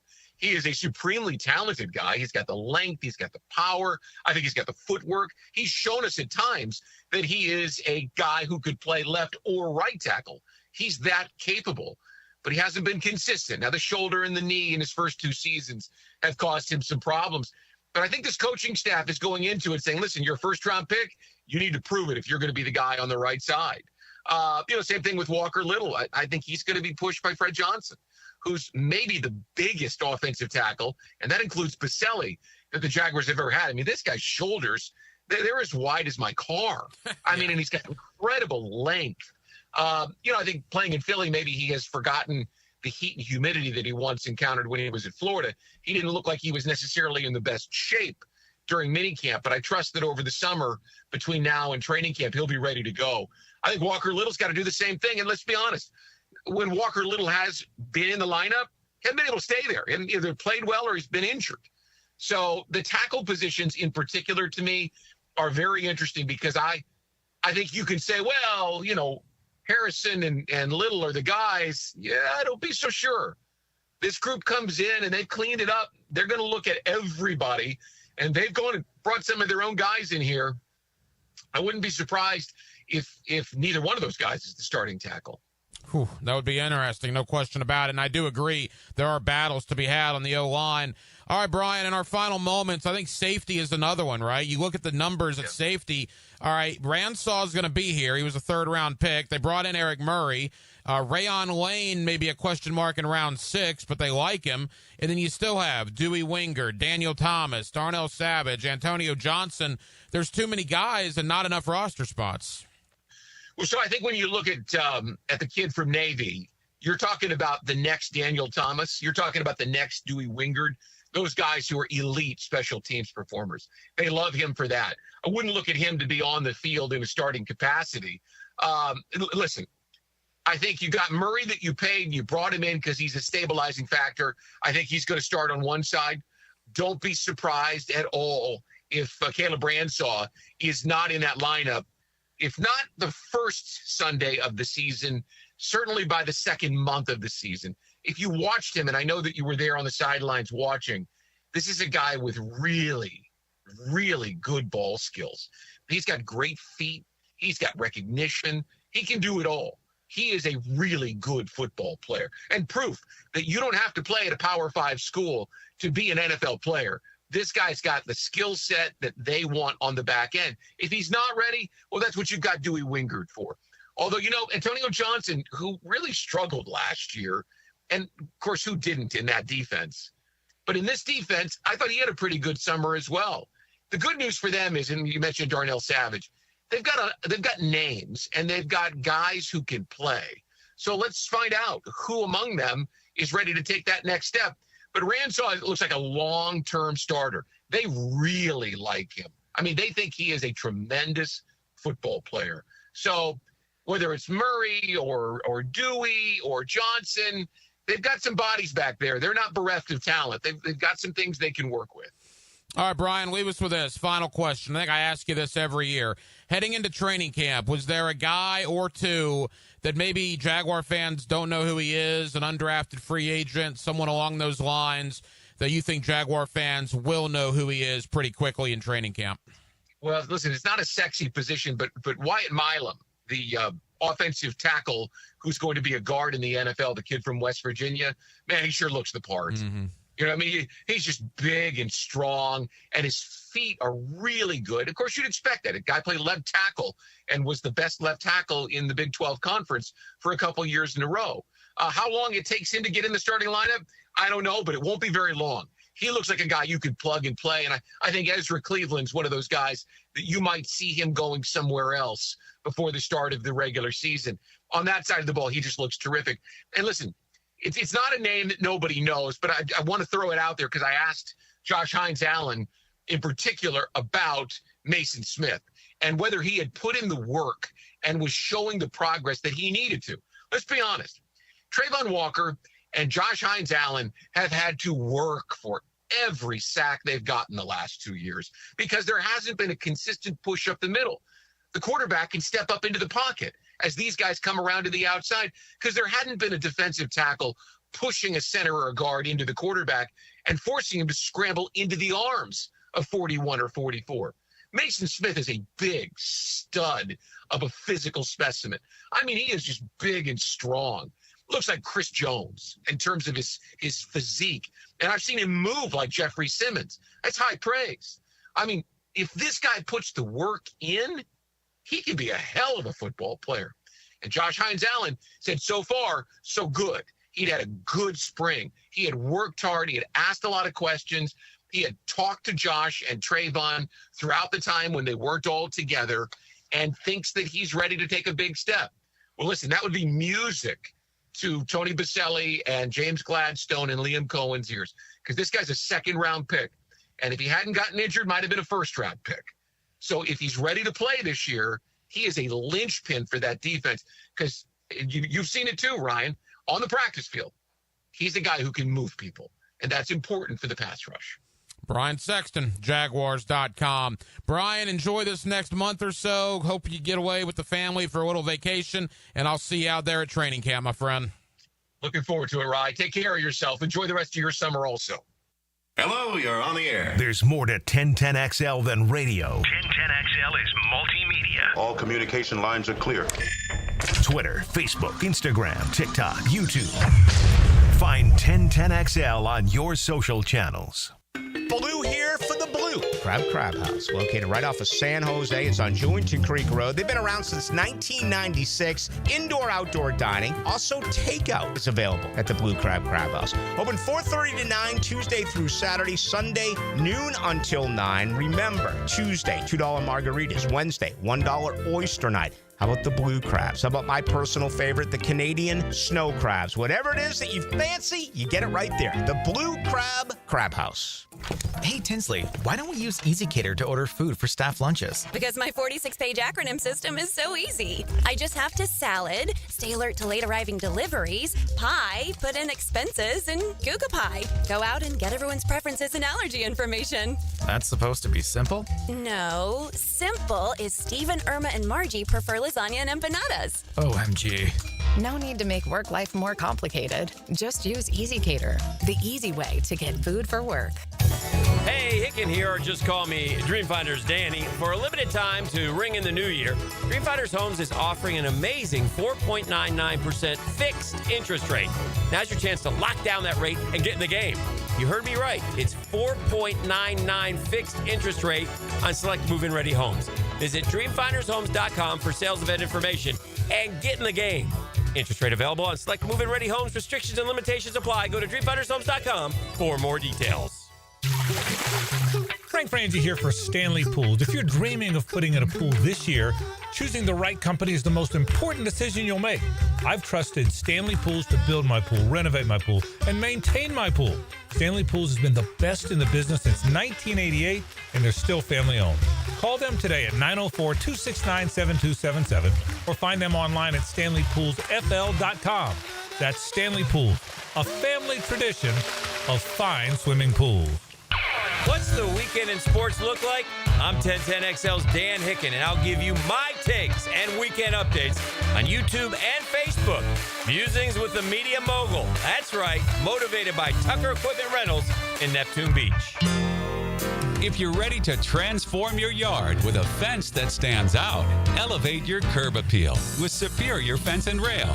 Superior takes pride in offering first-class service, friendly installers, and unmatched fence products. Mention this ad and get $250 off your next project. It's time to get off the fence and call today.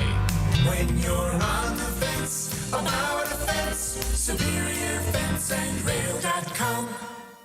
Hey, Hicken here, and you know I'm going to talk about skin. Yeah, it's hot outside, folks. The oven is on. Temps are in the 90s, and it's only getting hotter. I love the summer, but my skin doesn't. I do my best with dry fit shirts, big floppy hats, plenty of water. My secret weapon, though, the sunscreen. I use it regularly. Maybe you should as well.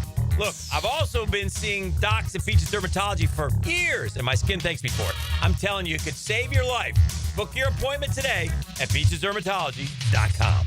Spring has sprung, and so have the bugs. It's Hayes Carline and my friends at Kingfish Pest Control offer an exclusive $99 spring special. That's right, your initial pest control service is just $99. And if you call today, they'll include a free one-time mosquito treatment. Kingfish Pest Control is family-owned, 5-star rated with no binding contracts and 100% satisfaction guarantee. Call them now to book your service. Only at Kingfish Pest Control, proud partner of the Jacksonville Jaguars. I'm with Greg from Cycles of Jacksonville. You're on-road, you're off-road, now you're on the water. Greg, tell everybody what Coach and Honda is offering in the form of boats. We've got the Honda boat, which is a great runabout fisherman. We've got the Coach boats. They're fantastic for getting out with a family. Nice lay-down beds, all with that legendary Honda motor on them. Check them all out. They're waiting for you. You can see how you can be on the water with Honda or with Coach pontoon boats. Cycles of Jacksonville on Atlantic near Regency. Instant Keys. You don't have to go to the dealer. Instant Keys comes to you. Call 904-722-1111. Instant Keys saves the day if you've lost or broken keys. They can program new keys and remotes for nearly every make and model of vehicle at a fraction of the dealership cost. Fast, honest, and reliable locksmith service. Call Instant Keys, 722-1111. Life is about choices and the decisions you make. I'm David Robbins with Epstein & Robbins. If you're convicted of a DUI, you'll have to face severe consequences. Walking through the doors of the courthouse or appearing at a bond hearing can be extremely intimidating. Without the right lawyer, you're likely to make the wrong decision. Let our team help you make the right decisions in court. Epstein & Robbins, the right choice. Epstein & Robbins, fighting for your rights since 1975. Cannonball! Honey, someone's in our pool. Oh, refreshing. John, what are you doing? Oh, hey, Dave. Seeing as how me and the guys at Clearwater Irrigation reinstalled your sprinklers after the pool contractor ripped it out, I thought you wouldn't mind if I took a quick dip. But in a Jaguar print Speedo? Yeah, Dave. My bad. Clearwater Irrigation. We can't sing a lick, but we sure are good at sprinklers. And drainage, too. 1010XL is presented by Farah & Farah, exclusive injury law firm of the Jacksonville Jaguars. Protecting you and your family. Call 396-5555. Jacksonville. This is Hacker After Dark on 1010XL. Yes, it is. Glad you're with us. 1010XL, 92.5 FM. Thank you to my buddy Brian Sexton, Jaguars.com, for joining us tonight here on Hacker After Dark. Coming up in less than 10 minutes, we're doing one division per week leading up to the start of Jaguar training camp. We're actually starting to wind down. This is our 6th division, the NFC West. All we have left is the NFC South next week, the AFC South the week after. I'm on vacation July 14th through the 18th, and then training camp is here. We've taken you one division per week leading to the start of Jaguar training camp. The NFC West, we will make stops later on this week in Seattle, in Arizona, and in San Francisco. Tonight, it's all about the Los Angeles Rams. And what's interesting about the NFC West, well, the Jaguars, this is the year they play, all 4 teams. They only play them once every 4 years. This is the year that the NFC West is on the Jaguar rotation. Of course, the Jaguars will travel to San Francisco to play. The Jaguars get Seattle at home. They travel to Arizona, and they get the Rams in London at Wembley Stadium. So we will begin our NFC West preview tonight with the Los Angeles Rams. Ryan Anderson of the Los Angeles Football Network. He's also the host of the Rams Skinny podcast. He's one of our guys out in L.A. They replaced Cooper Kupp with Devontae Adams, one All-Pro receiver for another All-Pro receiver. What about Jared Verse? What about Braden Fisk? And I'm going to ask about James Gladstone and Liam Cohen as well. Ryan Anderson, our guy out in L.A. when it comes to the Rams, joins me next as our NFC West preview kicks off right here on Hacker After Dark. There are 50 states and thousands of cities in this country, and you live in the best one. Yeah! We're loving it here, too. Turn up the heat! 1010XL. Got a leaky faucet, AC blowing hot air, a funky smelling septic tank? No worries, Duck Rooter has your back. We're your one-stop shop for plumbing, septic, and air conditioning, so you can stop juggling 3 companies and just make one easy call. Our expert techs are fast, friendly, and really know their ducks. I mean stuff. Call 904-862-6769 or visit DuckDuckRooter.com. Duck Rooter, plumbing, septic, AC, and a whole lot of quacking good service. When you need a mechanic you can trust, call Sam, Harry, or Joe at AA Automotive on Richard Street. From oil changes to complex engine repairs, AA Automotive promises expert service and honest pricing from a local family biz. AA Automotive on Richard Street. SportsForecaster.com has all the data you need to project tomorrow's winners. Register for free and track the performance of all your favorite players and teams, including all your fantasy team picks and prospects. Sports Forecaster has the most detailed player profiles on the web. Precise depth charts, every transaction, every injury, every news update. No ranting or raving, no preening or barstool bluster. At SportsForecaster.com, you get the timely info you need for every game. SportsForecaster.com. Sign up for free today. Maxed out on credit cards? Struggling with high interest debt? you could pay it all off in days with Loan Pronto's Rapid Equity Loan. Hey, it's Prosser here. Get cash out now without touching your low-rate first mortgage. No appraisals, no waiting, no BS. The Rapid Equity Loan Program at Loan Pronto is amazing. One Loan Pronto client just got $300,000 approved in under 24 hours. They paid off debt, renovated their kitchen, and cut their monthly expenses by $1,800. That's a huge turnaround. Instant approvals, low rates, no hard credit pull up front. That's Loan Pronto. Listen, your home equity is yours. Use it. Get cash to consolidate your debt down to one easy, low monthly payment. Call Loan Pronto now for a free instant appraisal for your home and see how much cash you can get today. Loan Pronto is an A+ rated by the Better Business Bureau and have nearly 2,500 5-star Google reviews. Call now and start the conversation. Go to loanpronto.com or call 999-1508. That's loanpronto.com. You don't think this would be a good moment to text somebody? There's never a bad moment to share your opinion on the 1010XL text line. Designed by Lifetime Enclosures. Share your opinion as soon as possible at 641-1010. When it comes to towing products, your safety is the priority at Cannons of Jacksonville. Cannons has decades of experience to ensure your towing setup is installed with precision and reliability. Visit cannonsofjacks.com, your trusted partner for a smoother tow. New and pre-owned firearms are in stock at Beach's Jewelry and Pawn in Jacksonville Beach. Want a new sidearm or rifle? Brands like Kimber, Smith & Wesson, 6 Hour, Beretta. No lines, no hassle. Only at Beach's Jewelry and Pawn in Jacksonville Beach. Have you been diagnosed with moderate to severe opioid use disorder?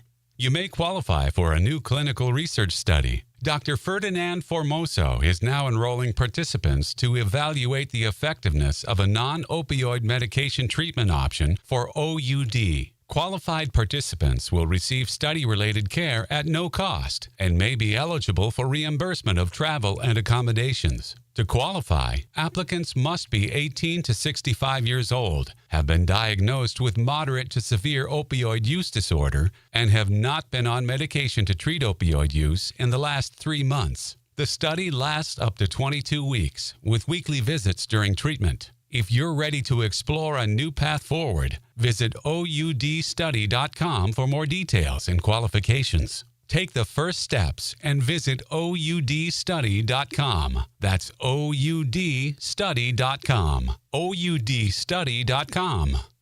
June is Men's Health Month, and here's your reminder to be proactive and get screened for early detection at Ackerman Cancer Center. Many cancer instances are largely preventable and treatable. So take steps now to minimize your risk factors at AckermanCancerCenter.com. Born in Jacksonville, raised on Southern Rock, and coming home to the Florida Theater, it's Molly Hatchet. Saturday, June 28th. Get your fill of Southern Rock fury. Grab your seat at FloridaTheater.com. It's a hometown homecoming with Molly Hatchet.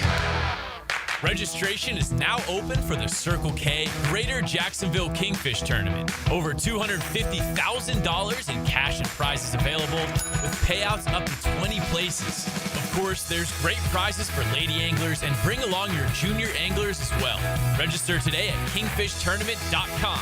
Even if you're not on the water, spectators will enjoy fun exhibits, food, kids' activities, and a fireworks display at the Circle K Greater Jacksonville Kingfish Tournament. Brackish Vodka, the spirit of the sportsman and proud partner of the Jaguars, is thrilled to announce you can get all of their flavors and original vodka at PJ Liquors in St. Augustine. PJ Liquors, since 1999, has been serving up summertime fun. Now enjoy Brackish Vodka, the #1 local vodka in North Florida. Brackish Vodka is the first clean craft vodka, and you can find their 9 flavors at PJ Liquors. Brackish Vodka, for whatever your sport is. Proud partner of the Jaguars. 1010XL is presented by Farrah & Farrah, exclusive injury law firm of the Jacksonville Jaguars. Protecting you and your family. Call 396-5555. Jacksonville. Now, another great guest on the Checkmate Coatings phone line. Hello. Your floor's missing piece. Back here on 1010XL and 92.5 FM in the city of Jacksonville, your home for the Jacksonville Jaguars, and we are glad you are with us. One division per week leading up to the start of Jaguar training camp. This week, it's all about the NFC West. We will make stops in Arizona, in San Francisco, and in Seattle, but right now, it's all about the Los Angeles Rams, and I feel like we've talked a ton about the Rams this offseason with James Gladstone and Liam Cohen and the Jaguar connection with L.A. Let's talk about the actual Rams organization with Ryan Anderson. He is with the Los Angeles Football Network. He's also the host of the Rams Skinny podcast, and Ryan's always kind enough to join us here on 1010XL. Ryan, how you doing? Doing great. It's a nice cloudy day here in Southern California. Can't beat that.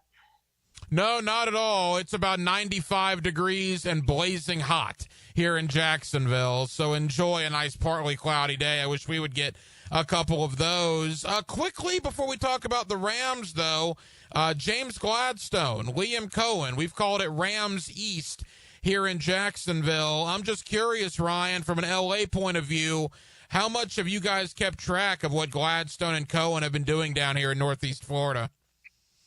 Yeah, I mean, I think Cohen was the really big question because in 2022, when he was the offensive coordinator, it was kind of a dumpster fire in LA. Everything kind of fell apart for the offense that year. But obviously, what he did with the Bucs got him a second chance to get back into a building and a chance to be a head coach. So I think, he kind of really was able to prove what he was worth in with the Bucs more than with the Rams. And with Gladstone, he rose to prominence and in LA here really in an interesting way where he was found by Les Snead kind of as a young man who was just super smart and Les Snead just scooped him up and it's been kind of fun to see his aggressive style for you guys in Jacksonville and kind of taking notes from Les Snead in not really caring what the prevailing winds around the league are saying, but just going with his instincts and pulling the trigger on some aggressive moves. Yeah, James Gladstone, basically every press conference when he got hired, made sure to point out his friendship and his relationship with Les Snead and Les Snead's wife there, that Snead family. So obviously they both mean a lot to James Gladstone. All right, let's talk about the LA Rams, Ryan. That's why we have you on. It's our NFC West preview. First and foremost, I guess the big story is Cooper Kupp gone, Davante Adams in. How has that been working out for the Rams so far this offseason? The way that Davante Adams is talking about his time with the Rams is rejuvenation. He referred to there's no black clouds over the training facility, and I'm not sure if he was referring to the Jets or the Raiders necessarily for that black cloud, but both definitely are candidates for that. So he's feeling good. Everybody's super excited. He and Puka Nacua are working really closely together.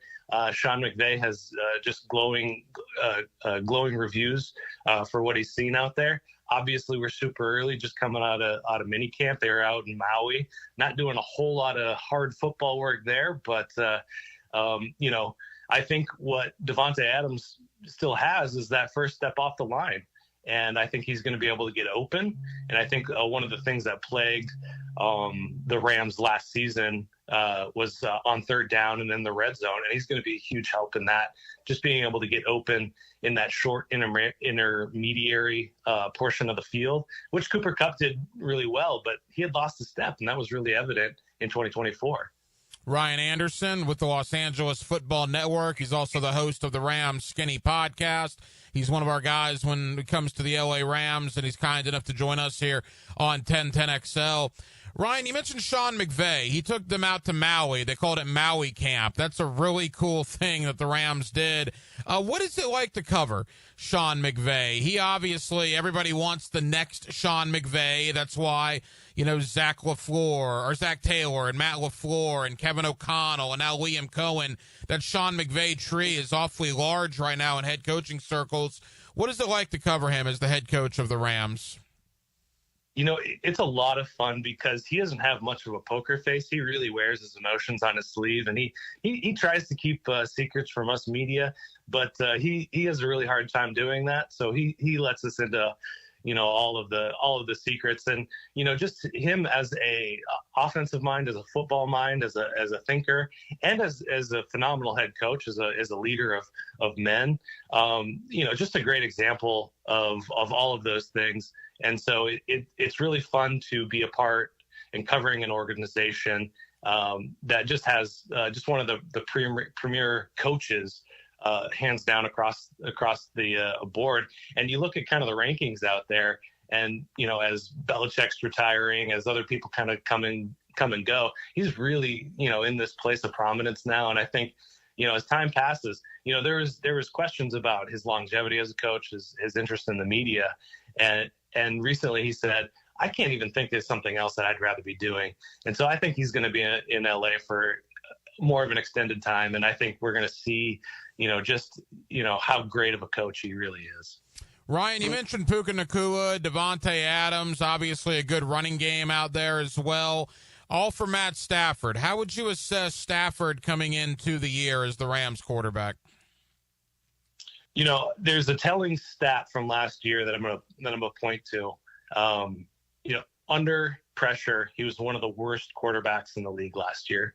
Without pressure, he was one of the best. So I think he still has it at 37 years old. I think he can still get it, but it's going to be so dependent on the offensive line. He's got all the tools around him. They bring Tutu Atwell back. He's a speedster. Can he be more of a part of the offense? That's been a huge question. It's something to watch. But a larger question is what they're going to do with their rookie Terrence Ferguson, the tight end. Tyler Higbee's still there. Davis Allen's still there in that room, a really good tight end room. They're going to move more towards 12 personnel. They've kind of been showing that tendency over the last couple of years. So those weapons are just going to be there for him. The big question is going to be, can that offensive line get that running back room, that running game back to where it needs to be, and keep Matthew Stafford upright? If you can keep that 37-year-old from getting hit as much as he did, he was hit the third most times last season of any other quarterback in the league. He only scrambled 3 times. That's another fascinating statistic there. So that offensive line is what stands between Matthew Stafford having a Super Bowl quality season or a season from hell. NFC West previews continue tonight. Ryan Anderson, the Los Angeles Football Network, talking about the Los Angeles Rams. On the defensive side of the ball, Ryan, for us here in North Florida, we obviously are very familiar with Jared Verse and Braden Fisk. Both guys had terrific rookie campaigns. How have both looked this offseason heading into year number 2? Jared Verse is champing at the bit to get back onto a competitive football field. He has a lot to prove, even though he won the Defensive Rookie of the Year last year. He still has a lot to prove, and the number of sacks is where he wants to increase that. Just 4.5 sacks last year. And it didn't improve as time went on. He had a couple in the middle of the season, a couple in the playoff game there, but big chunks of games, no sack production whatsoever. So that's where he's going to look to improve. And I think, the pieces that they put around Braden Fisk on the interior of the defensive line are really going to help him. So they bring in Poona Ford, who is one of the phenomenal run stoppers in the league. Mina Kimes recently said he's the most underrated defensive lineman of his generation, whatever that means. And, so they're going to have some more support for those early downs, those run downs, where Braden Fisk is going to be put in there and just be able to get after the quarterback, which is what he wants to do. That's what he wants to get after. He wants to be in the backfield. That's what he's built for. The Rams are one of the teams that you hear rumblings about in the Jalen Ramsey sweepstakes. Is there anything to that? Could there be a return to L.A. for Ramsey? I think they really want it. I think the money is where it's coming down to. He's on a big contract. I think Miami's going to eat some of that contract. But they're really looking for inefficiencies out there. And Jalen Ramsey is not an inefficiency. He's a proven commodity. He's worth every penny that he's going to get paid. So I think there's going to be higher bidders out there. There's absolutely smoke. There's been talks. There's been plenty of reality to all of those rumors. He wants to go back there. Recently, Adam Schefter put out there that he wants to be on the West Coast, which narrows it down to 4 teams: Seattle, San Francisco, Chargers, and the Rams. So those are probably the front runners. But you got to look at Atlanta in the mix for that as well. You got to look at Carolina in the mix for that as well. I think there's definitely. There's definitely truth to those rumors. I think, he would love to come back and play with Sean McVay. Sean McVay would love to have him back, but it just comes down to those finances. Ryan, in talking to people around the division this week, the one thing I've kind of gathered is people think the Rams are the favorites going in, and then there's a little bit of a gap, and then it's kind of a battle royal between Arizona, San Francisco, and Seattle. 3 pretty good teams all vying for that second spot, if you will. Competitive division. Is that the way you see it? Do you think the Rams are the favorites? And if so, who do you think their biggest competitor will be? I do think they're the favorites. I think the rest of the division is going to be, I could see them going 10-7, all 3 of those teams, or I could see all of them going 7-10. Very, very interesting things happening in Arizona. Lots of question marks in Seattle, but a lot of good things as well. I think their defense is going to be shored up in a big way. But I think San Francisco is the one to watch.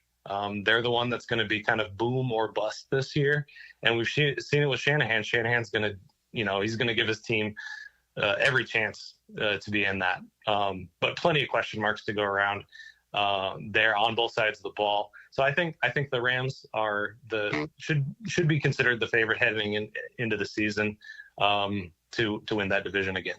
Ryan, I don't know how many Hunter Long questions you get, but I got to ask you, there was one guy from the Rams that James Gladstone brought with him to Jacksonville, and that was backup tight end Hunter Long. Apparently the coaching staff here loves him. Can you tell us anything about Hunter Long from his time out there in L.A.?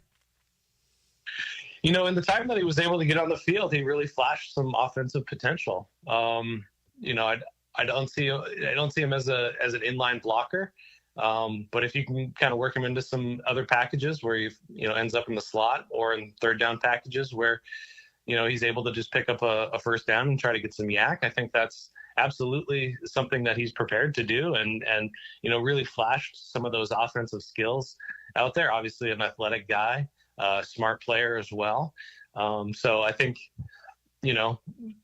coaching staffs fall in love with their guys for reasons, and he gets another chance to play football, and that's great. Of course, the Jaguars will see the Rams in London Week 7 this year over at Wembley Stadium. Ryan, final question. I mean, the Rams, obviously, more so than the Chargers, have a history in L.A. It's now been, a few years, obviously. What's the fan reaction to both teams? Is the City of Angels embracing both the Rams and the Chargers now being in Los Angeles? Oh, man, I think this is such an interesting debate because I think they're in a dead heat right now. I think the future of the Chargers is super bright with Justin Herbert, who's one of the premier young quarterbacks in the league. It's undeniable.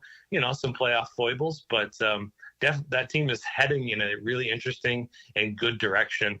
And, I got friends who have, 9-10-year-old kids, and every one of those kids is leaning more Chargers, which points to this bright future. And the Rams have just been winning. Since Sean McVay's arrival in the city, they've just been winning. So they should have kind of the leg up on the Chargers. Also given the history, specifically being in LA. But the big question here is, who's the next quarterback? Who's the next golden boy under center in Los Angeles for the Rams. And, they've got 2 first-round draft picks in 2026. And that might be the deciding factor, especially if they want to continue the winning tradition that the Rams have.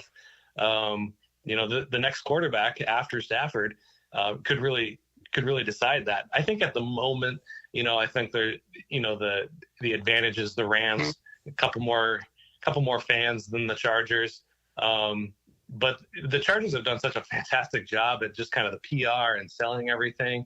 And then just like I've been saying, the future of that franchise is in a really interesting spot. So I think it's up for grabs right now. Ryan Anderson, the Los Angeles Football Network. He's also the host of the Rams Skinny Podcast. Ryan, I know you're busy. Thank you for the time. We'll do it again week 7 when the Rams and the Jaguars meet over at Wembley Stadium in London. I've always said I've never met a Ryan I don't like. So it's nice talking to you, and good luck to the Jacksonville Jaguars. And thank you to Ryan Anderson of the Los Angeles Football Network. He's also the host of the Rams Skinny Podcast for joining us tonight here on Hacker After Dark as our NFC West preview kicks off. Tonight we're in LA. The rest of the week we will make stops in Arizona, Seattle, and San Francisco. We're doing one division per week leading up to the start of Jaguar training camp. And when you talk about the NFC West, first off, the Jaguars are going to play all 4 of these teams. The Jaguars will see the Rams over at Wembley Stadium in London in week 7. I think the Rams are probably the favorite based on what happened at the end of last year. Keep in mind, they gave Philadelphia the best game. Philadelphia, their Super Bowl run last year, their toughest challenge in the playoffs by far and away was in the snow. They're in Philly against the LA Rams. So from that alone, you add Devontae Adams. Now they lose Cooper Kupp, but interestingly enough, one All-Pro receiver leaves, another All-Pro receiver comes in. So Devontae Adams now with Puka Nacua, Matt Stafford still. I really like the Rams this year, but they have very little room for error. I mean, San Francisco should be good depending on injuries. Arizona thinks they're going to be good, and even though Seattle traded away DK Metcalf, they brought in Cooper Kupp to go with Sam Darnold. So a lot of newness in Seattle, but they got a lot of good players. Some of those new guys, new pieces. So should be a competitive division. Again, the Jaguars play all 4 of them. We'll talk about all of them this week, and we kicked it off tonight with our Rams preview there in the NFC West. So we spent some time on that. Certainly spent some time on the NBA draft. We're inside of 24 hours away from the NBA draft. The first round will be tomorrow night. The second round will be on Thursday night. So we certainly spent some time on that aspect, some NBA trades as well. And then we never get too far away from the Jacksonville Jaguars, now inside of a month away from Jaguar training camp. And we spent some time on some key position battles that will happen when training camp kicks off. Well, that will just about do it, man. A very busy Tuesday night edition of Hacker After Dark. We certainly appreciate you guys hanging out with us here on 1010XL and on 92.5 FM. We have a ton of people to thank. Again, Ryan Anderson, the Los Angeles Football Network and host of the Rams Skinny Podcast. Appreciate Ryan for joining us tonight. Thank you to Brian Sexton of Jaguars.com and Jaguars Radio for joining us, as Brian does very often. We certainly appreciate his time. And back in hour number 1, my buddy Mark Wise of ESPN previewing the NBA draft, also taking a deep dive into Todd Golden and Florida's new roster this offseason as they will look to defend their national championship coming up here in a couple of months. Now, we will be back tomorrow night on a Wednesday, and we will do it all over again beginning at 8 o'clock. JJ LaSelva was your producer tonight. JJ, great job as always, pal. I'm the hacker, Ryan Green. And again, Jacksonville, thank you for spending part of your Tuesday evening with us right here on Hacker After Dark on 1010XL and on 92.5 FM. So for all of us here on HAD, have a terrific remainder of your Tuesday evening, and we will talk to you again tomorrow night on a Wednesday beginning at 8 o'clock. Until then, good night, Jacksonville.